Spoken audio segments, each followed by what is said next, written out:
This is exactly how India is building the industry's brain right inside college incubation centers. Namaste. I'm Shambhavi Agrawal from India.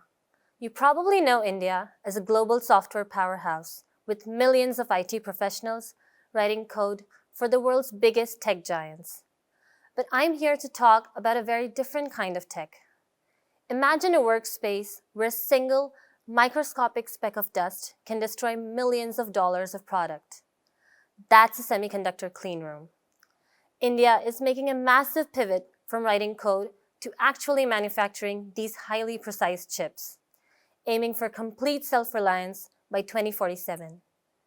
This ambitious goal is being driven by the India Semiconductor Mission, or ISM, which has mobilized billions of dollars to kickstart this entire ecosystem.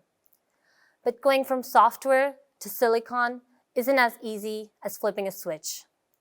As an electrical engineering student at the Indian Institute of Technology, Gandhinagar, I'm watching this national pivot happen right in front of me.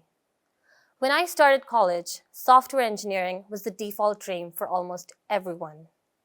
But the exact year I joined, my institute completely revamped its curriculum to focus heavily on semiconductors and IC design. Even tech giants have started focusing on organizing skill-based workshops, some specifically focused on empowering women. I've personally gained the hands-on hardware and software experience needed to actually design these chips through these programs. This is largely thanks to the government's Chips to Startup or C2S program and design-linked incentives, which actively empower students and startups to create homegrown intellectual property. This is exactly how India is building the industry's brain right inside college incubation centers. But what about the muscle? Studying in Gujarat, I have a front row seat to the massive investments taking physical shape. Driven by production-linked incentives, the government's way of financially backing these massive hardware projects, companies like Micron and Tata are building huge fabrication plants just down the road from me in Sanand and Dholera. However, for my research, building the factories is only half the battle.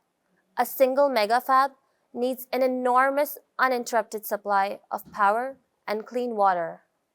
Furthermore, India currently lacks a domestic supply of ultra-pure chemicals, relying heavily on imports just for basic fabrication materials. This is a massive manufacturing bottleneck that demands deep investigation. So, what is the takeaway? The excitement on my campus right now is completely contagious. I have seen a massive shift in research interest among my batchmates, which shows that everyday people are taking this leap seriously. By researching these specific manufacturing gaps and comparing the progress with global hubs, I am hoping to map out a realistic timeline for how India can catch up with international standards. The journey from software to semiconductors is just beginning, and it is thrilling to be a part of it. Thank you.